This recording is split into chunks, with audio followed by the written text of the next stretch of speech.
Hello, fellow travelers and my dear friends. How are you? Weeks have passed, and today I'm going to introduce you a new nation.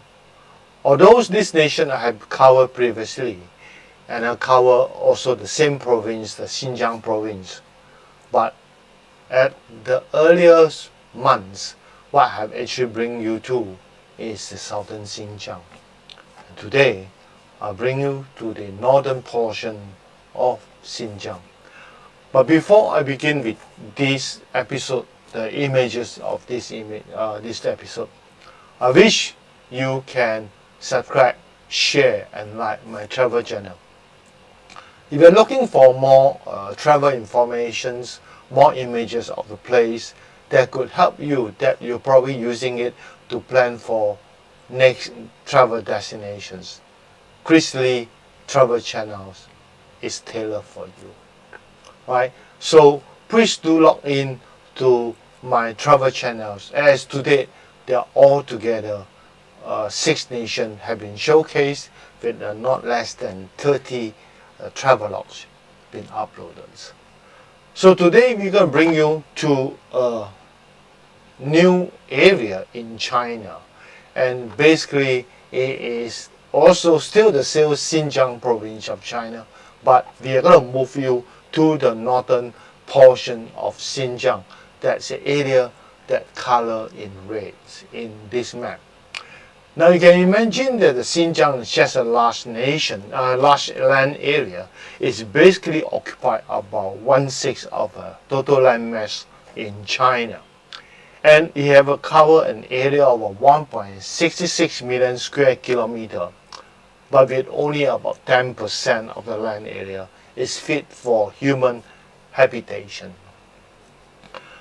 Now, Xinjiang have a documentary history of more than 2,500 years, and Xinjiang is bordered to 8 nations with 11 ethnic groups within the province. Now, as 2018, right, the Xinjiang have a population of 25 million, of which that the 46% are occupied by ethnic group, Uyghur ethnic groups. Then we have the Han Chinese take up 41%, Kazakh take up 6.5%, and Hui, the Muslim Han, right, 4.5%.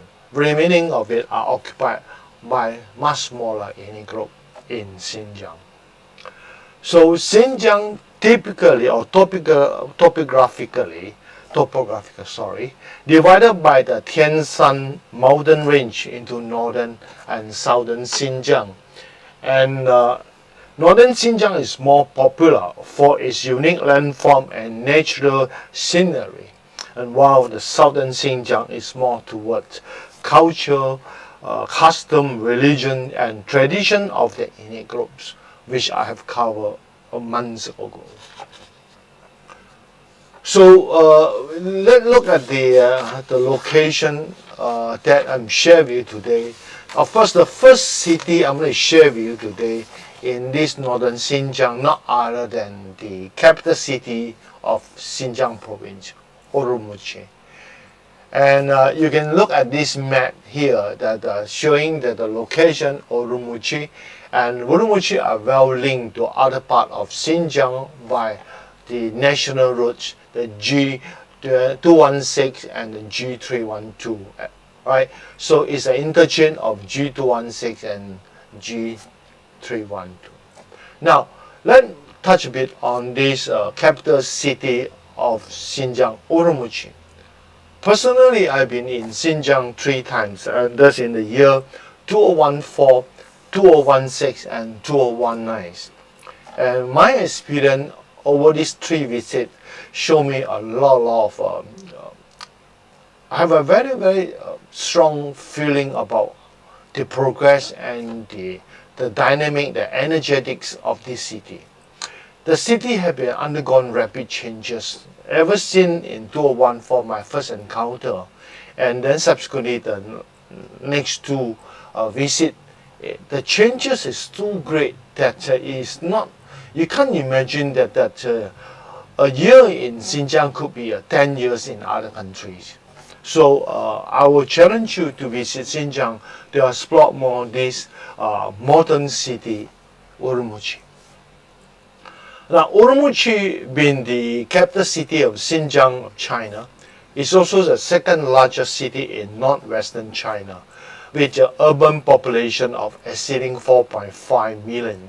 That's based on 2020.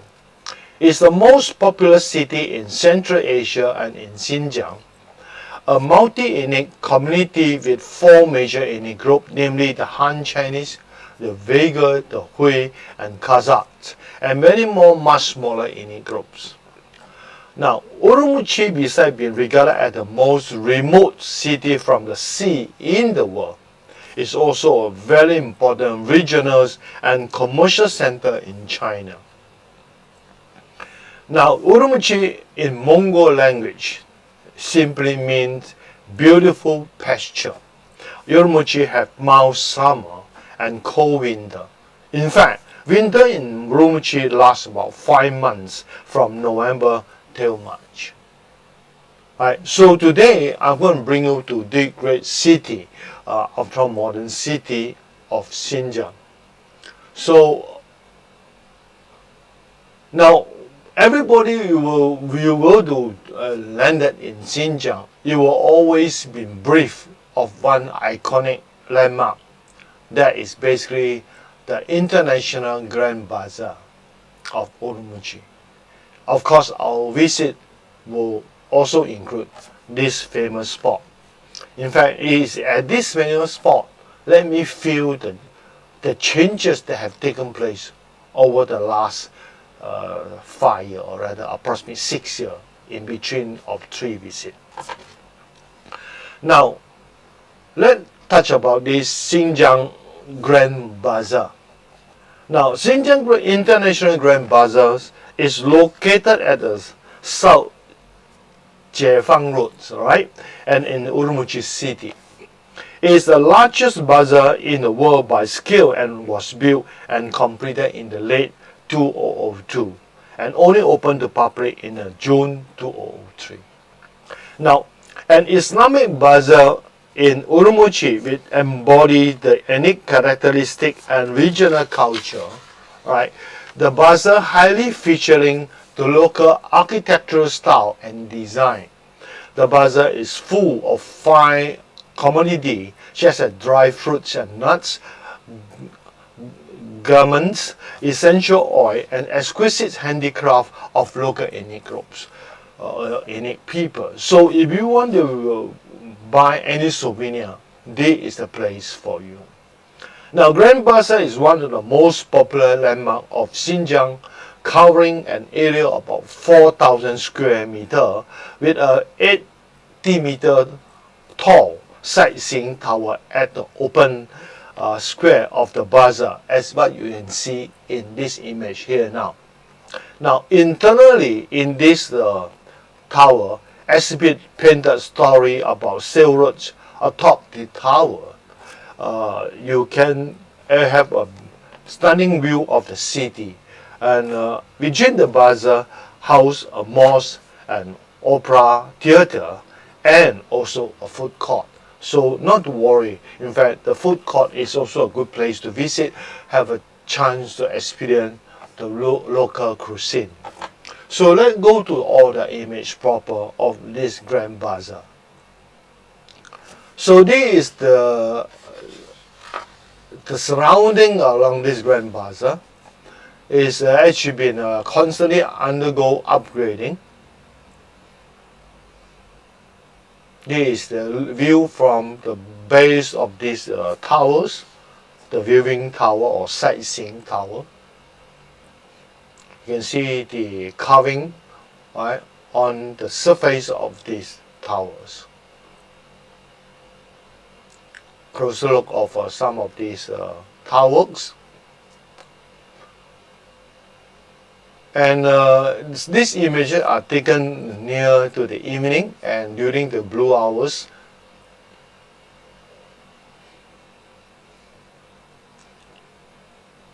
So this is actually the Grand Mosque, which I mentioned earlier, is also part of the building in this Grand Bazaar area.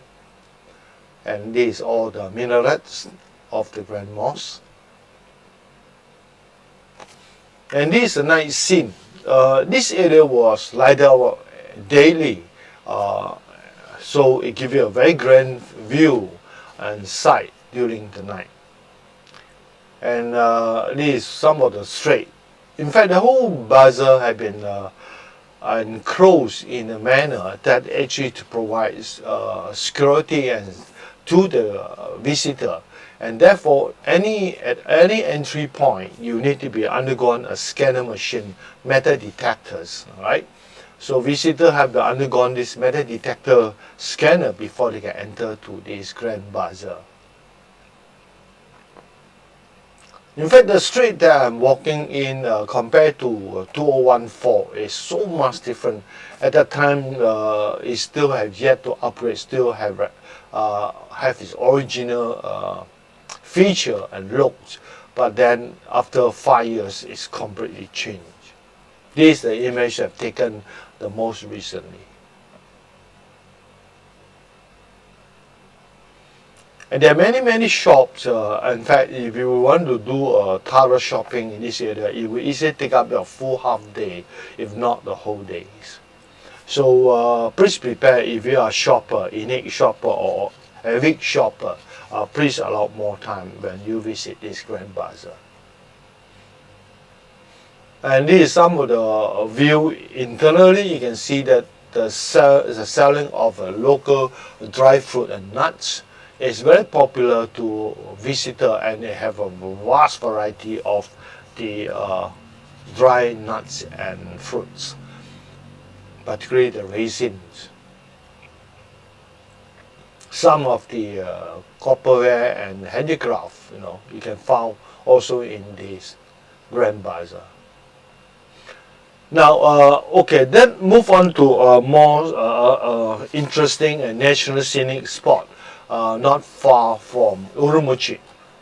That is actually the Tianshan. Now, Tianshan is also known as Heavenly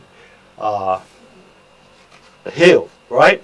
Anyway, and then at top this Tianshan, there's one lake, highland lake, they call Tianchi. Right, so let's go a bit on some facts and figure about this Tianshan mountain range as well as the Tianchi. Now, Tianshan mountain range is a transnational mountain range shared by 4 nations and has a total length of about 2,500 kilometers. It not only divided Xinjiang into northern and southern Xinjiang, but also extending westward into neighboring 3 nations. So it's just a long mountain range.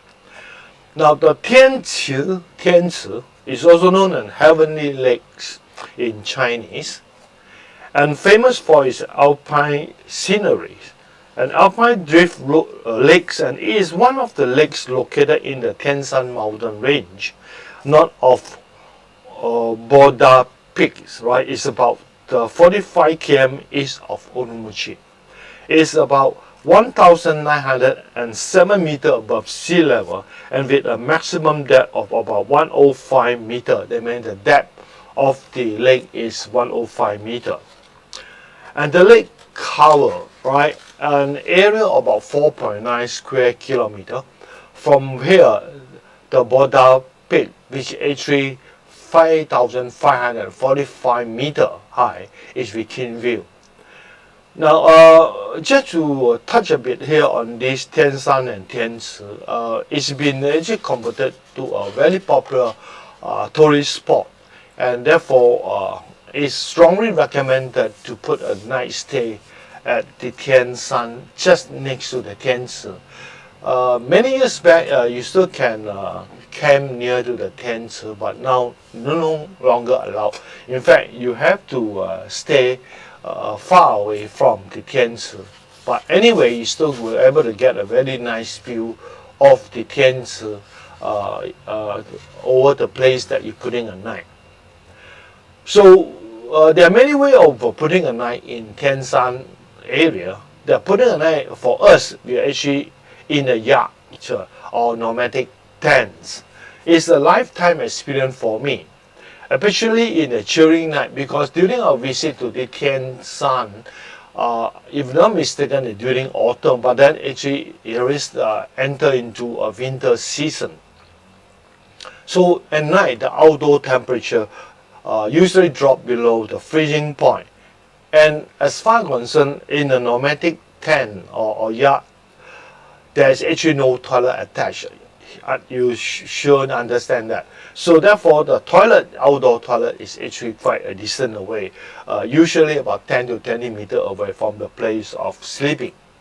And imagine at the middle of the night, and it was freezing cold, and you have to get yourself out, move out of the tents or the yacht, and then to move toward the toilet area is actually a lifetime experience. As for me, I'm not sure for you, but I really, I should say, interesting at the same time, very exciting in the sense at an extreme cold night.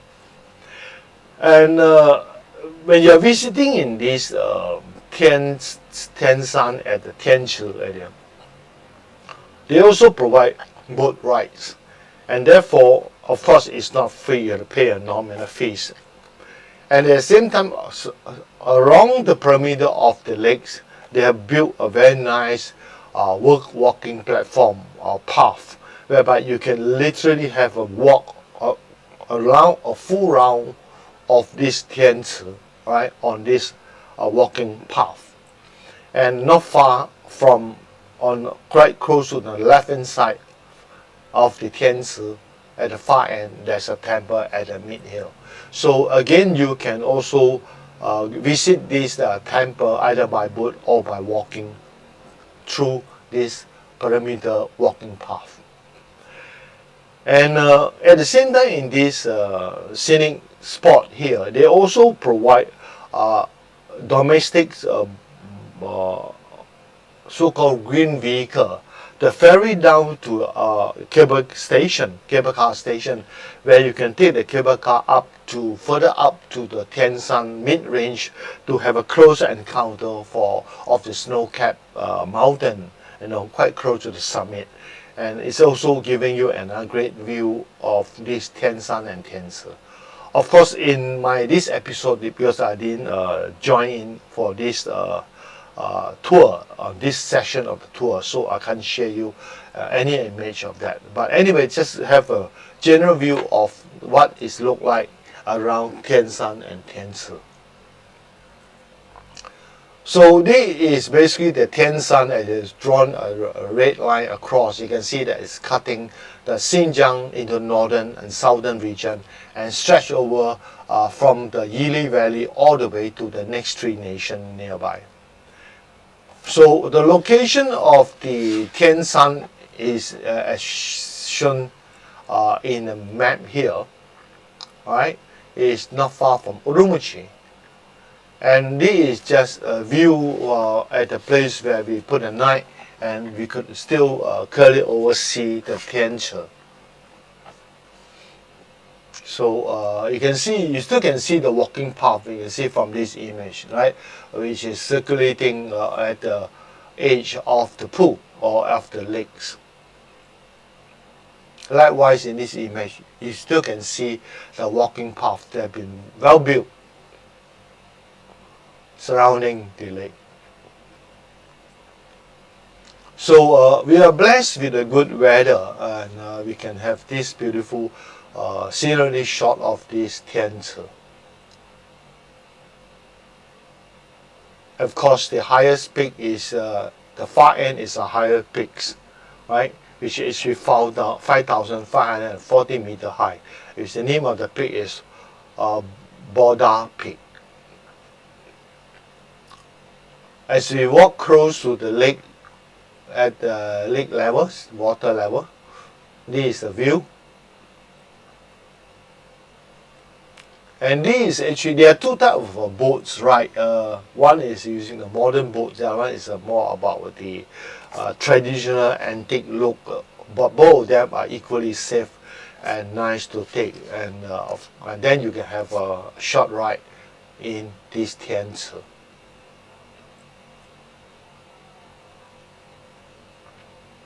So you can see that, this image taken in the early morning after we woke up from the sleep, and it's very foggy and misty in the early morning.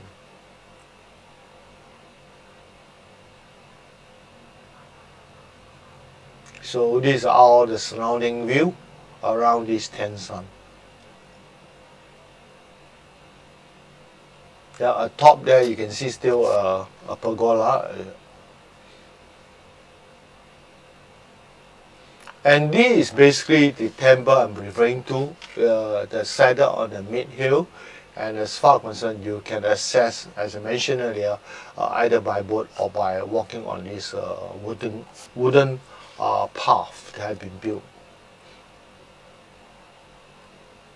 And when we are at this temple, we look down of the Tianchi. And this is a step leading to the temple. And this is actually the two types of a boat I mentioned just now, a modern and a traditional look. So we are moving to another very interesting place of Xinjiang, because this is not near to Urumqi. In fact, it's quite far from Urumqi, and easily we have to take about 8 to 10 hours of rides on the bus before you can reach this place. It's more close to the northernmost section of Xinjiang province. And the name of this place is Koktokay National Park. Now, Koktokay National Park is also known as Koktokay National Geological Park, right? And located south of Altay mountain range at northern Xinjiang, China. And besides its beautiful wetlands, another attraction is a unique rock formation found within the gorgeous park, which is named the God Bell Rock, or some people call it the God Rocks, which I will share you later on in the images that are coming along. Now, some of you probably know the very famous Chinese song that actually is sung in 2020 in the website. It's called Koktokay, the Mu Yang Ren. If you understand Mandarin or you search for this song, it's very, very popular now.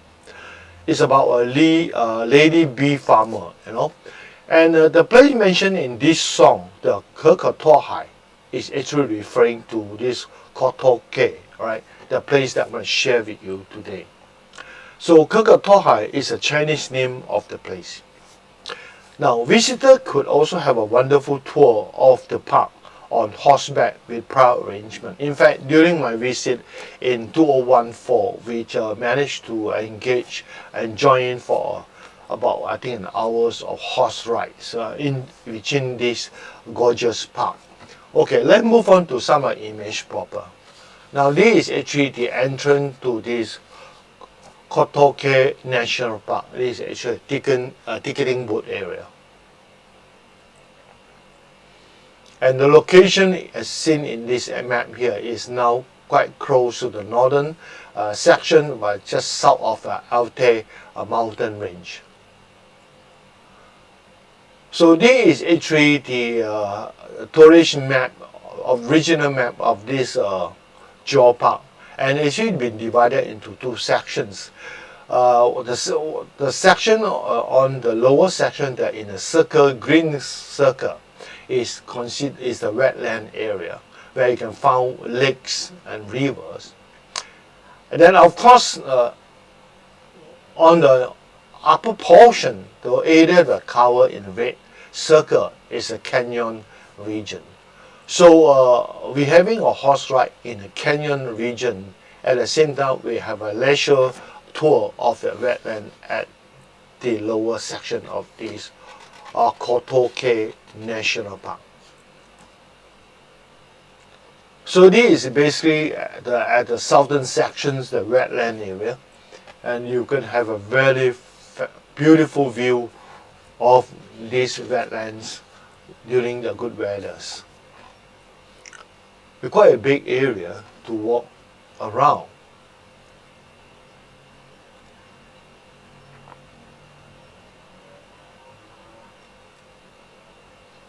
In fact, if you come a right season, you may even have a chance to experience the migratory birds abundant here. But happen during our visit here is not the right season. But we have a very unique experience also while we are visiting this place. I will share with you subsequently what are the so-called unique experience we have during our visit, and that was during 2014.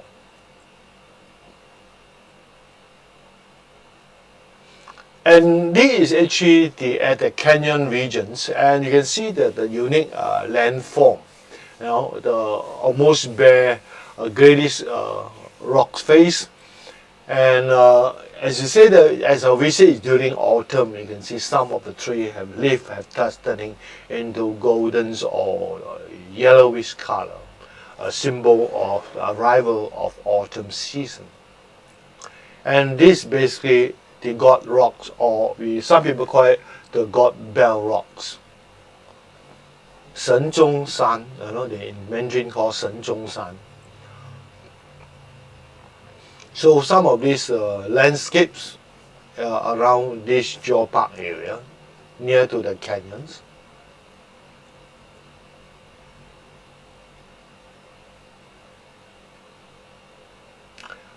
In fact, during our visit, actually, it's really freezing cold, and even a spring nearby have frozen. And you can imagine that even our visit in the month of October, late October itself, is temperature at night really reach freezing zero.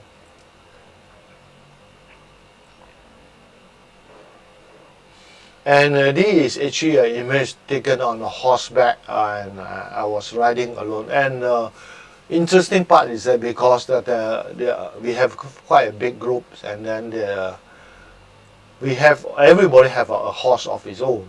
Only thing is that the caretaker only have about 5 of them, so they are all taking care of the ladies, and while the men they leave them to be alone. So myself and some of my tour mates, first time on a horseback, I've never before was alone on a horseback, and trekking, taking up about an hour on a horseback. And my friend said you're damn daring, because actually if you can't control the horse, and this is our first time, you can injure yourself, you can fall off from the horseback. And my experience of this horse ride is definitely a lifetime experience.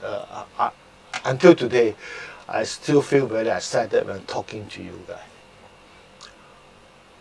So now the interesting part now I'm going to share with you. I told you that a very unique experience is that while we are visiting this Koktokay or this Koktokay National Park, is that we face-to-face encounter so-called the animal migrations, and in Chinese it's called 转场. And let's share about what is actually the animal migration or 转场 in this part of the world. Now, animal migration in China is also commonly referred to 转场, or in Chinese simply mean changing field or changing of grassland. It is an annual event took place in many places of China, particularly in the province of Xinjiang, Qinghai, Gansu, and Sichuan, whereby there are a lot of nomadic tribes. They bring the herbs, the domesticated animals from a highland to lowland during the autumn months, because when the temperature at a highland area getting cold, that they have to move their animals, the domesticated animal, down to lower land for more warmer climates and weather, right? So each year when the grassland temperature at the highland turn chilly and cold, the nomadic herdsmen of many people of innate groups such as the Tibetan and Kazakh, right, who live in a semi-nomadic lifestyle, will bring the domesticated animal from the cold highland to a warm lowland. as to avoid the extreme cold of the winter months. Then this migration usually take place from the month of September till early November, right? When the weather starts turning chilly. Now, when this temperature at the highland area got warmer, that's during the summer, then this nomadic tribe will then move back the animal back to the highland, and also where the grass have rest and fully grown, have a fresh grassland at the highland, whereby they move back, and at the same time the lower grassland itself, the grass have been consumed by the animals. So, and one unique thing that when I really face-to-face experienced this migration, and the only thing you see, let's look at this image here now. You can see that there's a lady riding the horseback, and behind is a camel, and on top of the camel is all the household belonging. And this procession is quite long. I mean, it only capture 3 animals, 2 camels and 1 horse. In fact, right behind there are many more camels, carry all the nomadic household, and the tent, the yak is also being carried along. And you realize actually the lady is always the leader, leading the convoy. And while the men, where are the men? The man is at the far back, that taking care of the domesticated animal, right? Follow at the back of this convoy. And they are actually then moving everything all the way from up here, from highland to lowland, and sometimes they take days to reach the lowland. And at times during the highway, they could take a few minutes to cross over the animals, to the sheep or and all the animals that they cross the road. And when they're crossing the road, the whole road will close up. You have the patient waiting there until the animal is clear off the road, then only you continue our journey. We have such experience not only in this part of the world, but also in Sichuan when we visit Sichuan during the autumn months. So let's look at some of the image of this animal migration that taken place in these 4 provinces of China. So now the location of Koktokay National Park again is shown here, and a circle of blue area. This exactly is the area we encounter these animal migrations. So you can see that this herdsman, or cowboy, we can call it, but this is not cowboy, it's called sheep boy now. Alright, it's chasing at the back of this animal, Now this is where the scene taken where they are crossing the roads, and they can occupy half of the roads. And you have to be very, very patient with them. Now this is a scene of the horse that's actually part of the domesticated animal in the migration processions. So you can see that they are moving in big groups, and the horseman is right at the back. So it's very obvious that they as they move from highland to lowland, of course they also stop at certain places for the animal to have to eat their grass, which is pasture is nice. They live there, have a rest before they continue the journey. That's why I say that this migration sometimes takes days. So we have a very good chance to close encounter. In fact, this animal, this sheep will just walk past us, when we're in this Geopark area. Just a close encounter with all these animals.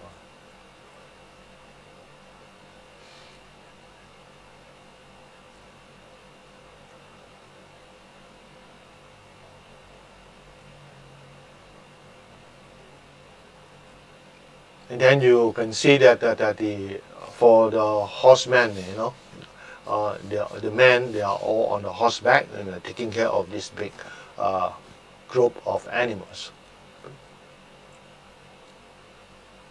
At times you can find ladies also are taking care of that. So this is about what I'm going to share with you in this episode on the visit to northern Xinjiang. And my Travel journey to northern Xinjiang is not just limited to a single episode. In fact, there are 3 more episodes to come. And please stay tuned. And if you like my travel channel, please do subscribe, share, and share among your friends. I thank you for staying until this hour with me, and hope that you have enjoyed this episode, and hope that you'll be with us again, with me again in the coming episode next week to northern Xinjiang of China. Thank you very much for viewing. Stay safe and stay strong.